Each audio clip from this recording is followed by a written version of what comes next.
Did you see the stars last night? Like flakes of Achill sea salt sprinkled across a pristine parchment sky. Pergamum never saw the likes of it. A virtual library of mythical proportions. Here the chained maiden Andromeda, the ruler of man. There, our own Columba, the dove. And look, Venus in March, bright, regal, and beautiful. But that's not all. The rocks on Slievemore Mountain stir.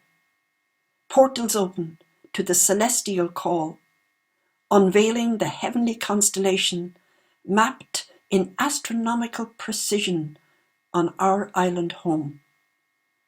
From the Staring, follow Arianda's thread, through souterrain passages to Giant's Grave, Crumloch, and Cashel. A labyrinthine journey into mysterious darkness, deep into our very self.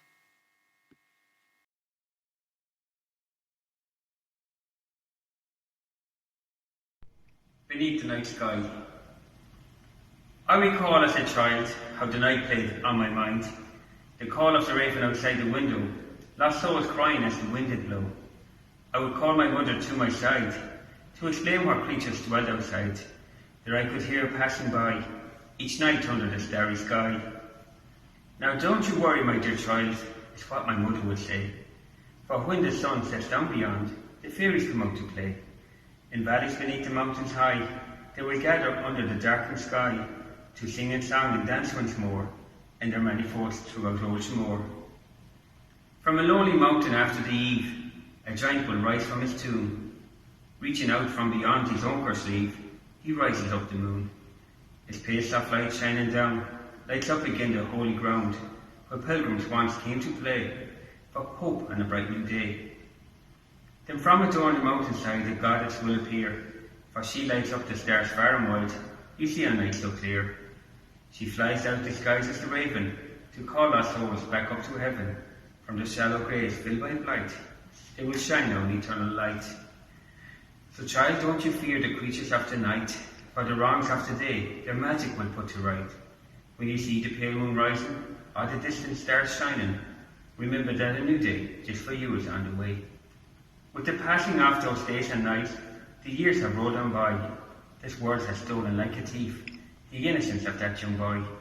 For even now as I stand a man, I journey back when I can, to view the moon and starry sky through the eyes of that young boy.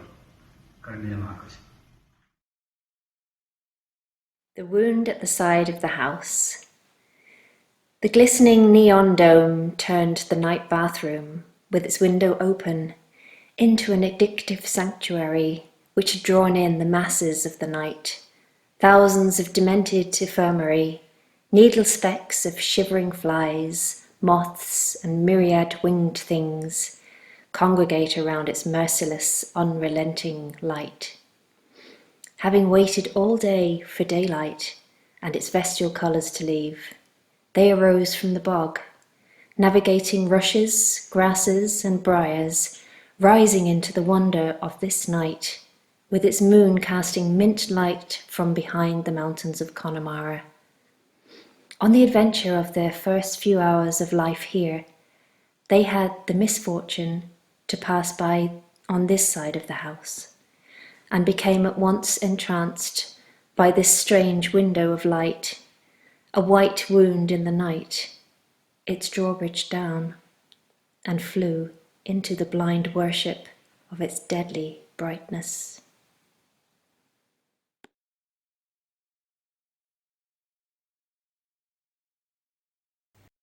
We came to Ballycroy that night, far from the veil of light that we have drawn from dusk to dawn across the ancient tracery of stars. We came to seek them out, to seek the stars that made all things, our stardust eyes searched. And there, between the scattered rags of cloud, driven south across the polar star and sinking moon, Capella nursed her kids beside the faintly offered stream that is the Milky Way. The rising tangle of the Pleiades cleared Nephin's dark and sodden brow. Light flying here 400 years, announcing winter, chill constellations calling, see us, as the clouds allowed. And I was calmed, and later took the wonder back to those who cannot see these lights, to tell them of immensity, of what moves there above the veil of wasted light, to tell them of the ancient night we saw at Ballycroy.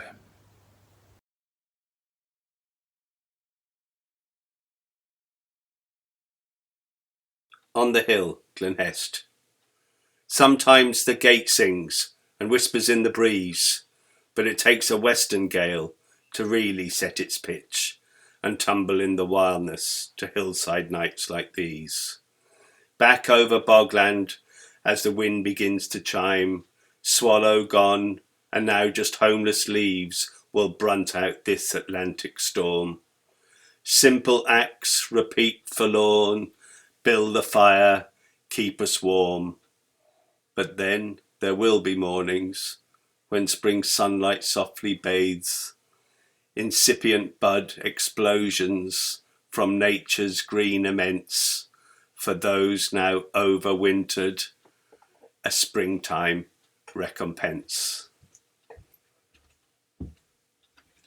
Little darling, it's been a long, cold, lonely winter. Little darling, it seems like years since it's been here. Here comes the sun, here comes the sun, and I say it's all right.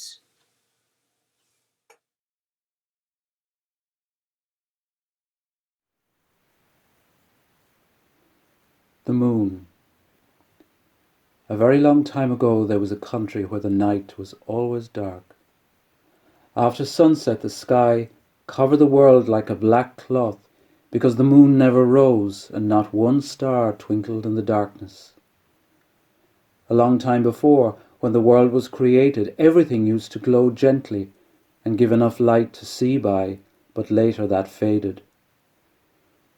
One day 4 young men from that country set out on a journey and came to another kingdom just as the sun was setting behind the mountains.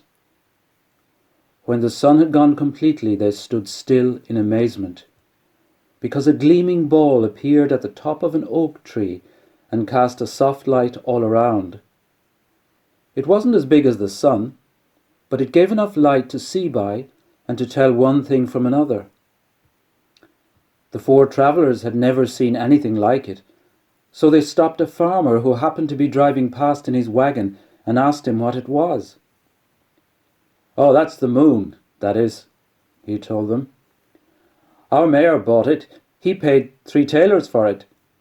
He's got to pour oil into it every day and keep it clean so it will always be nice and bright, and we pay him a tailor a week for his trouble."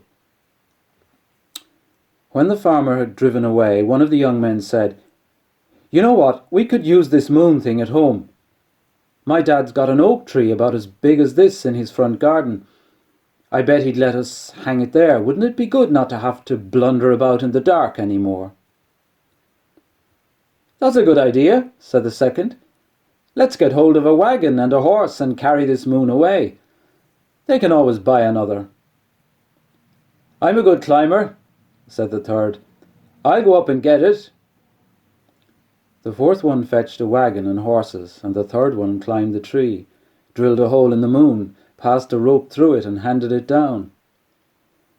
When they had the glowing ball safely in the wagon, they covered it with a tarpaulin, so no one could see what they'd done, and then they set off homewards.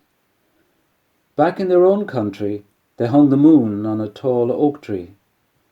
Everyone was delighted when this new lamp cast its light over all the fields and shone through every window. Even the dwarfs came out of their mountain caves to have a look at it, and the little elves in their red jackets came out to the meadows and danced in the moonlight. The 4 friends looked after the moon. They kept it clean, they trimmed the wick and made sure it was always full of oil. They were paid $1 a week by public subscription. And so it went on till they grew old. One day, one of them felt his death was near, so he sent for the lawyer and changed his will, saying that as a quarter of the moon was his, it should go into the grave with him. Accordingly, when he died, the mayor of the town climbed the tree and cut off a quarter of the moon with his secateurs, and it was placed in the coffin. The light from the rest of the moon was a little bit dimmer, but people could still see their way round. When the second one died, another quarter of the moon was buried with him, and the light grew dimmer still. The same thing happened with the third, and after the fourth died and was buried, there was no light at all, and when people went out working without a lantern, they bumped into things just as they'd done in the old days. When the 4 parts of the moon were together in the underworld, where it had always been dark, the dead became restless and woke up from their sleep. They were astonished at being able to see again. The moonlight was quite bright enough for them, because their eyes had been closed for so long that the sun would have been too bright. They cheered up no end, got out of their graves and began to have a high old time. They played cards, they danced, they went to the taverns and got drunk. They quarrelled and fought and raised their sticks and walloped one another, and the row they made got louder and louder until it reached all the way to heaven. St. Peter, who guards the gate up there, thought a revolution was breaking out, and he called all the heavenly hosts together to repel the devil and his infernal crew. However, when the devils didn't turn up, he got on his holy horse and rode down to the underworld to see what was going on. "Lie down, you brutes," he roared. "Back in your graves, every one of you. You're dead, and don't you forget it." Then he saw what the problem was. The moon had reassembled itself and no one could sleep. So he unhooked it, took it up to heaven and hung it up where no one could reach. Since then it shines over every country, no matter where it is. And St. Peter takes a bit away at a time till there's hardly any left, and puts them back again over the course of a month to remind people who's boss. He doesn't take the cut-off bits down to the underworld, though. He's got a special cupboard to put them in. It's just as dark down among the dead as it ever was.